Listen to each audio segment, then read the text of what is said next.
Halo teman-teman, jumpa lagi dengan Awan Chai di sini, Duta Pajak Abal-Abal, pelatih konsultan pajak pertama dan satu-satunya di Indonesia. Teman-teman, sekarang kita mau bahas mengenai ada satu orang yang komentar di YouTube gue yang mengenai dividen terselubung ya. Jadi eh, banyak orang kena kasus ini, klien gue juga ada yang kena ya, di mana yang nggak jelas itu biasanya akan dikoreksi oleh pemeriksa pajak menjadi dividen terselubung. Kalau dividen terselubung, lu harus bayar 10% ya, 10% untuk membayar dividen terselubung ini. Jadi ini beritanya ya. Ini adalah gue ambil dari YouTube gue, ada orang komentar. Contoh kasus, akta perusahaan tertera modal disetor 100 ya. Sampai saat ini perusahaan hanya menyetor 20 saja. Yang belum disetor 80. Ini kan oleh si perusahaan akan dijurnal sebagai piutang pemegang saham dan oleh si orang pribadi akan dijurnal akan dilapor sebagai hutang di PT kan 80. Oleh pemeriksa 80 ini yang belum disetor tersebut dianggap dividen terselubung dan dikenakan pajak dividen. Gua cuma ngakak ketawa aja ya. Ini adalah hiburan gratis buat teman-teman semua ya. Hiburan gratis buat kita semua teman-teman ya. Lucu dan menghibur. Oke. Jadi gini teman-teman ya. Eh ini adalah kasus yang sering terjadi. Buktinya dia mengalami ya. Gue juga mengalami. Dan kalau gue sih gue lawan ya. Kalau gue sih gue omel-omelin tuh si pemeriksa pajaknya ya. Jadi ini secara logikanya nggak masuk, secara aturan pun nggak masuk. Secara logika gimana? Secara logika ini bukanlah dividen. Kenapa? Tidak ada uang yang disetor, ya kan? Tidak ada uang yang disetor atau uang yang dikeluarkan dari PT. Jadi nggak ada dividen. Dividen itu kan pembagian keuntungan. Dividen adalah pembagian keuntungan. Ya tidak ada keuntungan, gimana mau dibagikan, gimana bisa ada dividen, gitu kan? Secara logika udah nggak masuk. Nah, sekarang secara aturan. Mari kita baca aturannya teman-teman. Aturan mengenai dividen ada di pasal 4 ayat 1 huruf G ya, Undang-Undang PPH. Biar lu tahu teman-teman ya, biar Anda tahu nih, biar kita sama-sama tahu gimana sih aturannya. Oke? Dividen dividen dalam pasal 4 ayat 1 huruf G, dividen adalah seluruh penghasilan bagian laba ya. Ini adalah penjelasannya. Penjelasannya di sini ya. Dividen merupakan bagian laba yang diperoleh pemegang saham atau pemegang polis asuransi. Oke, saham ya. Yang termasuk dalam pengertian dividen adalah ada 11 teman-teman ya, ada 11. Kalau termasuk di antara ini, bolehlah kita berdebat sama orang pajak. Kalau di luar ini masih dibilang dividen, lu tampol aja tuh si pemeriksa pajak. Bercanda teman-teman ya, bukan tampol ya. Maksudnya lu edukasi gitu loh, edukasi pemeriksaannya gitu ya. Yang pertama, pembagian laba, baik secara langsung ataupun tidak langsung, dengan nama dan dalam bentuk apapun. Pokoknya ada laba, ada keuntungan dibagikan kepada pemegang saham, itu adalah dividen.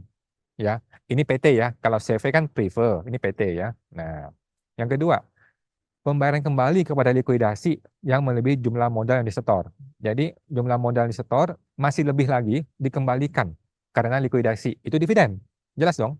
Yang ketiga, pemberian saham bonus ya tanpa penyetoran termasuk saham bonus. Jadi gini, kadang-kadang ada karyawan itu kerjanya bagus ya, kemudian dikasih saham kosong atau saham bonus. Dia dapat saham, saham itu punya value, punya nilai, tapi dia nggak perlu setor uang ke perusahaan. Ini namanya dividen. Ya, clear. 4. Pembagian laba dalam bentuk saham. Sama ya, laba diberikan tetapi bentuknya saham, bukan uang. Sama ya, ini adalah pembagian dividen. 5. Pencatatan tambahan modal yang dilakukan tanpa penyetoran. Nah ini, di sini mungkin kena teman-teman ya. Jadi ada tambahan modal, tetapi dia nggak menyetor. Nah ini salah persepsi pemeriksa pajaknya ini ya. Jadi modal 100, kemudian dinaikin jadi 120. Maka 20-nya itu adalah tambahan modal, ya kan? Tetapi dia tidak menyetorkan. Nah ini kan kalau dia jurnal sebagai modal langsung, maka itu namanya dividen. Tetapi kalau dia jurnal sebagai hutang piutang, itu bukan dividen. Gitu ya teman-teman ya. Nah, jadi yang tadi itu kasusnya seperti ini. Sepertinya masalahnya ya. Jadi ada modal, dia akui sebagai hutang piutang, di pribadi akui sebagai hutang, tetapi diperiksa, di pemeriksa pajak, dikoreksi menjadi dividen terselubung. Ini salah pola pikirnya si pemeriksa ya. Jadi orang wajib pajak yang tidak ngerti akan mengalami hal ini. Seolah-olah itu yang kena, padahal nggak begitu prinsipnya. Nomor 6, jumlah yang melebihi setoran saham yang diterima atau diperoleh pemegang saham karena pembelian kembali saham-saham oleh perseroan yang bersangkutan. Jadi kita punya modal 100, Kemudian statusnya dibeli oleh perseroan kembali saham-sahamnya, tapi dibeli dengan harga lebih tinggi. Itu namanya dividen, gitu ya. Nomor 7, pembayaran kembali seluruhnya atau sebagian dari modal disetorkan jika dalam tahun-tahun yang lampau diperoleh keuntungan, kecuali jika pembayaran kembali itu adalah akibat dari pengecilan modal dasar. Jadi intinya ada pembayaran kembali seluruh atau sebagian modal yang disetorkan. Lu udah kasih modal nih, tapi dikembalikan, gitu. Padahal lu untung tapi dikembalikan modalnya. Nah, nggak bisa. Ini dividen, gitu teman-teman ya. 8. Pembayaran sehubungan dengan tanda-tanda laba, termasuk yang diterima sebagai penembusan tanda-tanda laba tersebut. Jadi ada tanda-tanda laba, kemudian dibayar, ada uang keluar. Begitu ada uang keluar, ini sudah kategori dividen.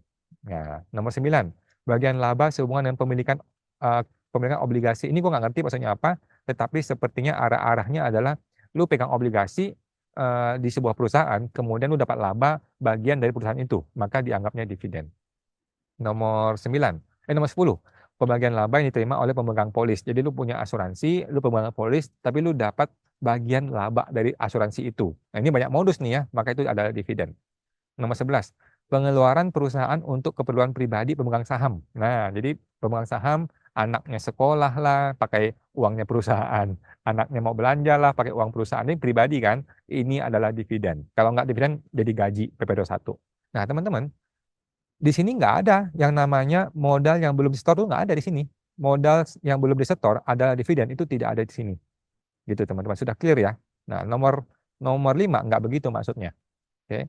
Nah, dalam praktik sering dijumpai pembagian atau pembayaran dividen secara terselubung. Misalnya, dalam hal pemegang saham yang telah menyetor penuh modalnya dan memberikan pinjaman kepada perseroan dengan imbalan bunga yang melebihi kewajaran. Jadi gini, dia udah setor modalnya full 100%, tapi dia pinjamkan lagi uang kepada perusahaan, uang ini kena bunga kan, bunganya itu dibalikin dengan nilai yang melebihi kewajaran. Nah, itu maksudnya.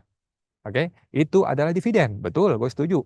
Nah, teman-teman ya, tetapi dalam kasus yang ini, di mana akta perusahaan yang belum disetorkan sepenuhnya itu tidak pantas disebut sebagai dividen. Tetapi masih banyak kasus di mana oknum-oknum teman-teman ya, oknum pemisah pajak masih memaksakan ini sebagai dividen sehingga wajib pajak menjadi bingung, kemudian panggil konsultan pajak bilang ini bukan dividen, ribut deh sama konsultan pajak, akhirnya konsultan lagi disalahin gitu ya. Padahal oknumnya yang salah.